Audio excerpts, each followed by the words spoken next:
Au sommaire, le ministre de la Santé publique Roger Kamba a annoncé le lancement de la campagne de vaccination contre le Mpox pour ce samedi 5 octobre 2024. Cette campagne débutera dans l'est de la RDC, précisément à Goma. Annonce faite au cours d'une conférence de presse ce vendredi. Les agents administratifs de l'inspection générale du travail réclament leur nom sur le listing de paiement pour percevoir leurs primes au même titre que les inspecteurs et contrôleurs. Selon le bon syndical de cette inspection, ces réclamations auraient commencé avec l'ex-ministre du Travail, Claudine Ndoussi. Et pour finir, depuis plusieurs années, les usagers de l'avenue Flambeau à Kinshasa déplorent son impraticabilité. Le passage sur cette route de bout en bout relève d'un véritable parcours de combattants pour les engins. Marée d'eau, nid de poule, égouts bouchés, laissant déborder les eaux puantes. Cette route d'intérêt public affiche le visage d'un lieu abandonné.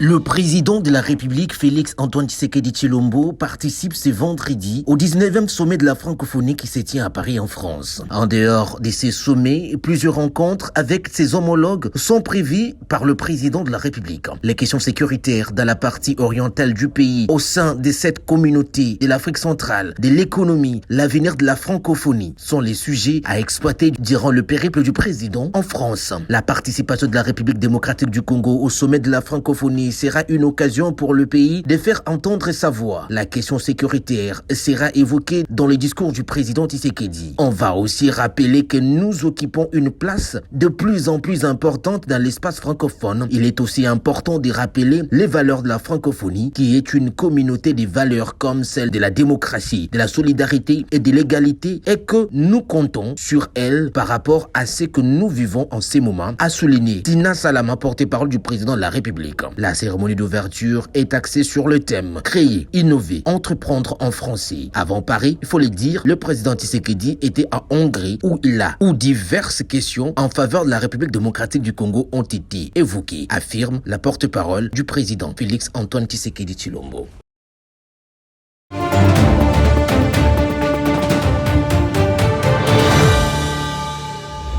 Le ministre de la Santé publique, Hygiène et Prévoyance sociale, Samuel Roger Kamba, a annoncé lors d'un point de presse ce vendredi 4 octobre à l'immeuble du gouvernement à Kinshasa, la campagne de vaccination contre le Mpox en République démocratique du Congo sera officiellement lancée le samedi 5 octobre à Goma, dans la province du Nord Kivu, en raison des nombreux cas y enregistrés. La RDC possède déjà 265 000 vaccins, 200 000 proviennent de l'Union européenne et 65 000 des USA. Les adultes en contact permanent avec les malades Mpox et les personnes souffrant des maladies prédisposées au virus sont privilégiés pour ce premier lot de vaccins. Alors ce ne sera pas une vaccination de masse, parce que justement on n'a que 265 000 doses. Quand bien même on aurait les 3 millions de doses des Japonais, ce ne sera toujours pas une vaccination de masse. Et c'est pour ça que la stratégie, c'est de vacciner les personnes les plus à risque. Et ces personnes-là, c'est plusieurs catégories. La première catégorie, ce sont les contacts directs, comme je l'ai dit, les gens qui vivent vraiment avec les malades. Ces personnes-là, il faut les protéger. La deuxième catégorie, effectivement, ce sont les personnes qui sont en contact avec le malade, mais pour des raisons professionnelles, parce qu'il faut protéger aussi nos prestataires de soins pour qu'ils n'attrapent pas la maladie. Le ministre a éclairé la population sur l'importance de se faire vacciner, contrairement aux nombreuses malversations illusoires des réseaux sociaux. Oui, il y a eu beaucoup d'infox au niveau des réseaux sociaux.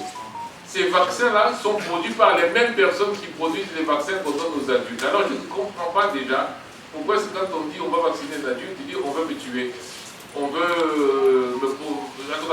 réduire la population. La vaccination, c'est le meilleur moyen que nous avons, nous, médecins, trouvé depuis plus de 200 ans pour éviter les maladies infectieuses. La RDC attend recevoir 3 millions de doses de vaccins promis par le Japon et 100 000 doses de la France afin de poursuivre la vaccination dans le reste de localités touchées par le Mpox et vacciner ainsi les enfants.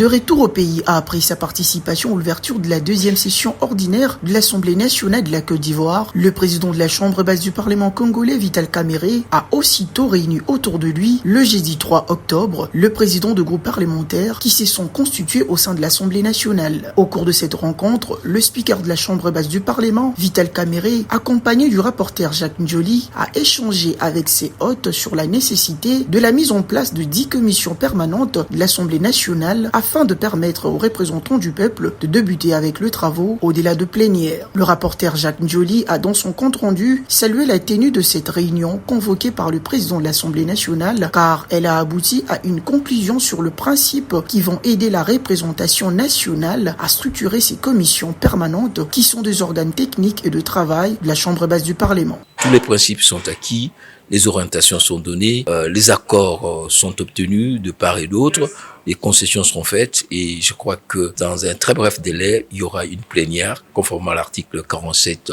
de notre règlement intérieur qui va procéder au cours de cette plénière. Nous allons procéder à la présentation de différents groupes parlementaires et leurs bureaux et en même temps à la répartition par la plénière qui va donc valider la répartition des membres de différentes commissions techniques. Vous savez que le Parlement comprend 500 députés et aucune commission ne peut avoir moins de 40 membres. Rappelons que le groupe parlementaire et les commissions permanentes de l'Assemblée nationale étant formés pour une durée de 5 ans, il était donc d'une importance capitale pour le bureau Kamerhe d'avoir un consensus ainsi que l'accord de tous pour cheminer sereinement pendant ces 4 années.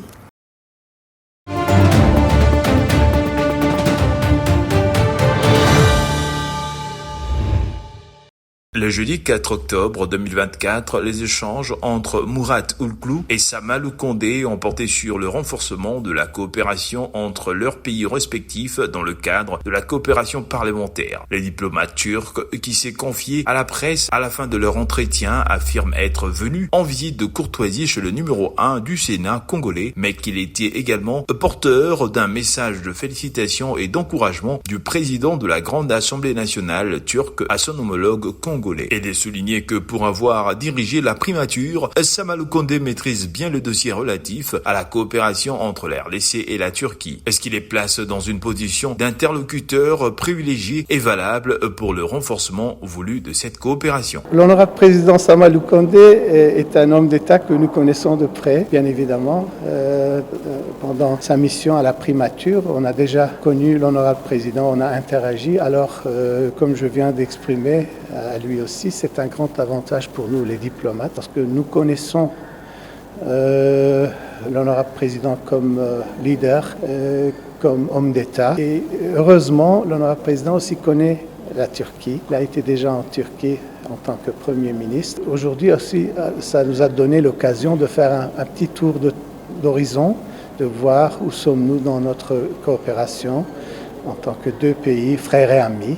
Il s'y est signalé qu'au cours de la même journée, Samalou Kondé a aussi échangé avec le sénateur Jean Bamanissa Saïdi. Ce dernier est venu en sa qualité de président du comité organisateur présenter au président du Sénat les recommandations de la 8e édition du Salon du développement de ville dénommé Expo Béton, organisé du 9 au 12 septembre à Kinshasa et du 14 au 20 septembre 2024 au Congo central autour du thème Révolution urbaine de solutions durables du corridor ouest pour Kinshasa et Congo central. Au nombre de recommandations figure le programme de développement des villes, l'équivalent pour les villes du PDL 145 territoires. Le sénateur Jean Bamanissa a rappelé devant la presse que dans le cadre de travaux de la 6e édition de l'Expo Béton, auquel Samalou Kondé avait participé à l'époque en tant que chef du gouvernement, il était question de réforme sur la structure politique et administrative de Kinshasa. C'est pourquoi les recommandations de la 8e édition suggèrent que ces programmes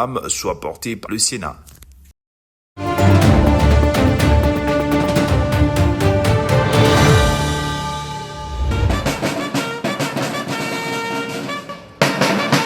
Le Le VPM, ministre de l'Intérieur et Sécurité Jacquemain Chabani, a ouvert la télé sur l'évaluation de la mise en œuvre de recommandations issues de la 12e session de la conférence de gouverneurs le jeudi 4 octobre 2024, en prélude de la 11e session de la dite conférence. Durant ces 2 jours, les experts devront évaluer la collaboration entre les chefs des exécutions provinciaux pour l'efficacité de stratégies qui visent à instaurer la coopération harmonieuse avec l'exécutif national. Jacquemain Chabani a dans son allocution rappelé la principale mission que cette conférence jouant un rôle essentiel dans la consolidation de la nation. La conférence des gouverneurs de province a pour mission constitutionnelle et légale de formuler des avis et de proposer des recommandations en matière de politique et de législation au niveau national. Ce rôle contribue non seulement à la consolidation de l'unité nationale, mais aussi à établir une harmonie essentielle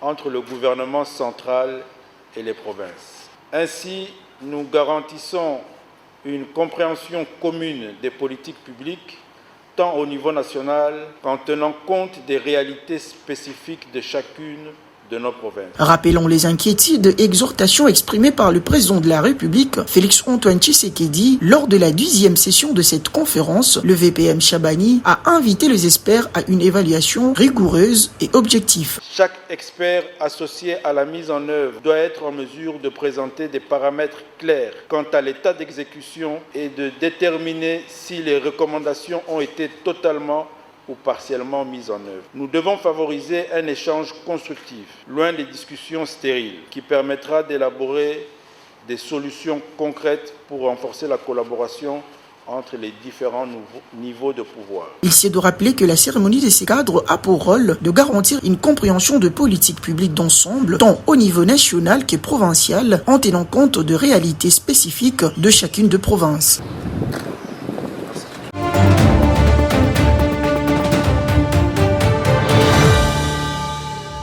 La Banque mondiale a annoncé son intention de se concentrer sur la mise en œuvre du programme de développement du Grand Inga, tout en discutant de réformes nécessaires pour améliorer l'accès à l'énergie en République démocratique du Congo. Cette déclaration a été faite ce vendredi 4 octobre 2024 lors d'une rencontre entre Teddy Luamba, ministre des Ressources hydrauliques et de l'électricité, et une délégation de la Banque mondiale dirigée par Albert Zekaf, directeur des opérations pour la RDC, l'Angola, le Burundi et le Sao Tomé et Principe. Cette mission que j'ai l'honneur de conduire a discuté avec son Excellence Monsieur le ministre des Ressources hydrauliques et de l'électricité sur les réformes nécessaires pour accroître l'accès. Parlons aujourd'hui du Compact. La Banque mondiale et la Banque africaine de développement ont d'un commun accord décidé de donner l'électricité à plus de 300 millions d'Africains d'ici 2030.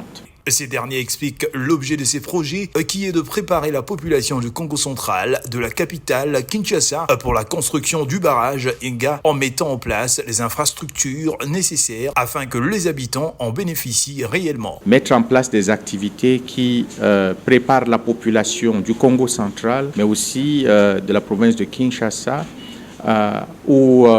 au métier que créera la construction du barrage Inga, mettre en place des infrastructures et s'assurer que les populations du Congo central bénéficient effectivement de ce programme, puisque nous pensons que Inga, c'est plus qu'un barrage. Pour sa part, le ministre Teddy Luamba a souligné que le développement des infrastructures électriques est essentiel pour la croissance économique du pays, un objet central du programme du gouvernement. Il a affirmé que la revitalisation de l'économie congolaise dépendra largement du secteur de l'électricité.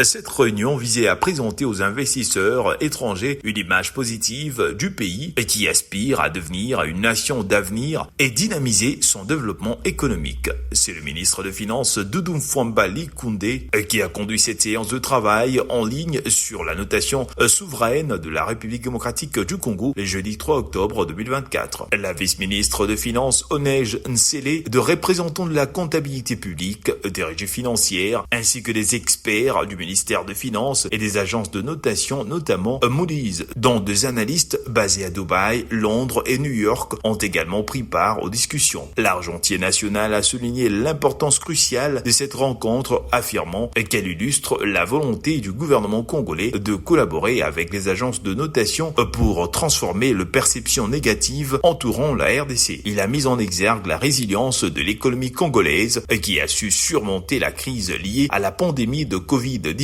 tout en continuant son développement. Il a également évoqué les résultats positifs obtenus depuis sa prise de fonction le 14 juin 2024. L'inflation a été réduite, passant de 17,9% à environ 9%, tandis que le taux de change s'est stabilisé autour de 2865 francs congolais pour $1 américain. Pour parvenir à ces résultats, le ministre des Finances Doudou Famba Likonde a précisé que le gouvernement a adopté une stratégie d'ajustement visant à optimiser la mobilisation de recettes et à améliorer la gestion publique.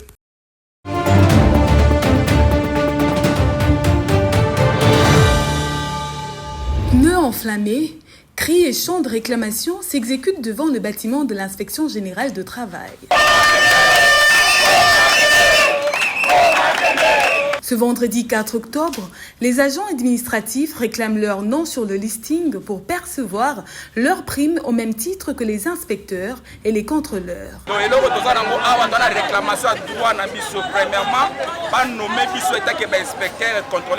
qu'on était formés ensemble avec toute l'équipe qui était à Bibois. À la deuxième des choses, aligner biso na budget au l'état pesi na agent fonctionnaire d'État. La listing à paye pour na kozambo na biso. À en croire le président du syndicat, le problème aurait commencé avec la ministre sortante du Travail, Claudine Ndoussi. L'ex-ministre aurait commissionné les nouveaux recrues en son temps, laissant pour compte les agents administratifs formés par l'État pendant plusieurs années au sein de l'administration. Madame la ministre, comme elle avait déjà pris l'option, elle est partie dans le même sens, mais elle a recruté les nouveaux inspecteurs et contrôleurs du travail. Les bons syndicats l'ont soulevé que la formation sur l'État, c'est auprès des administratifs que vous voyez. Le banc syndical de l'Inspection générale du travail a saisi ce dossier et l'a soumis auprès de l'autorité compétente. Le nouveau ministre a vu notre cas de charge.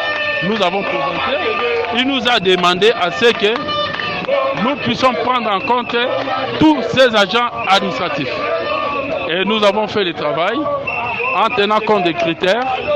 Après cela, nous allons transmettre par la voie autorisée. Ces agents administratifs espèrent des solutions idoines auprès du gouvernement souminois.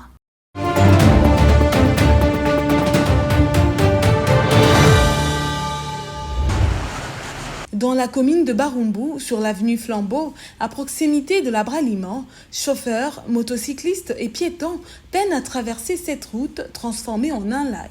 La cause serait la construction d'un forage dans le coin qui vomit ses eaux sur la route jusqu'à créer ces flaques d'eau stagnantes.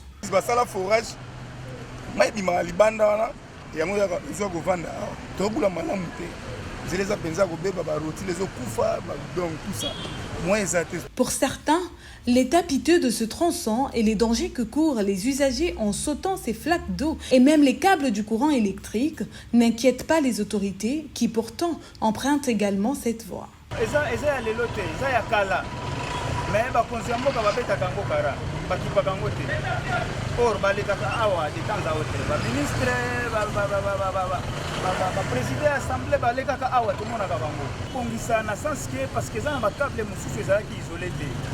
éviter des dangers parce que une fois l'animal il n'a courant sur sangani mutu soki anyati bala moko akoza la électricité. Par ailleurs, Noël et locaux demandent aux autorités du pays de verser ne fût-ce que les pierres pour réduire les dégâts.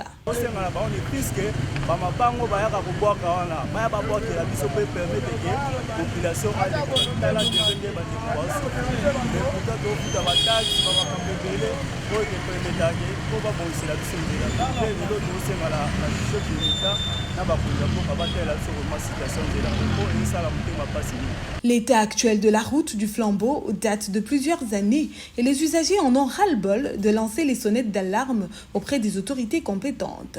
Les embouteillages se créent souvent à cet endroit, troublant ainsi la fluidité de la mobilité routière.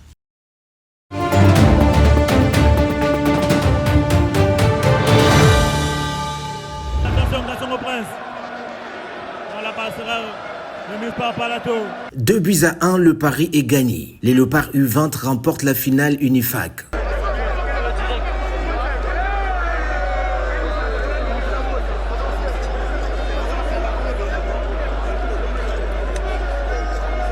Au stade Massamba Déba, d'où s'est jouée la finale du tournoi des Lions de Fédération de football d'Afrique centrale. Le jeudi 3 octobre, les Léopards U20 ont remporté les titres en battant le Diable Rouge de la République du Congo. Grâce au doublé de l'avant-centre Tony Talassi à la 7e et 53e minute de jeu, que les Léopards Juniors ont réussi à arracher leur victoire au Diable Rouge bien avant que ces derniers réduisent le score, peu avant la fin du match. Après 16 mois d'intense travail entre stages à Rotterdam, Tunis, Rabat ainsi que d'autres matchs amicaux pour maintenir la forme, voilà l'équipe des Guy Boukassa qui vient de montrer de quoi elle était capable. Rappelons qu'en se qualifiant en finale du tournoi, les Léopards avaient validé leur qualification à la phase finale de la Coupe d'Afrique des Nations CAN U20 pour la première fois depuis 2013, soit 11 ans d'absence à ces tribunes de la CAN.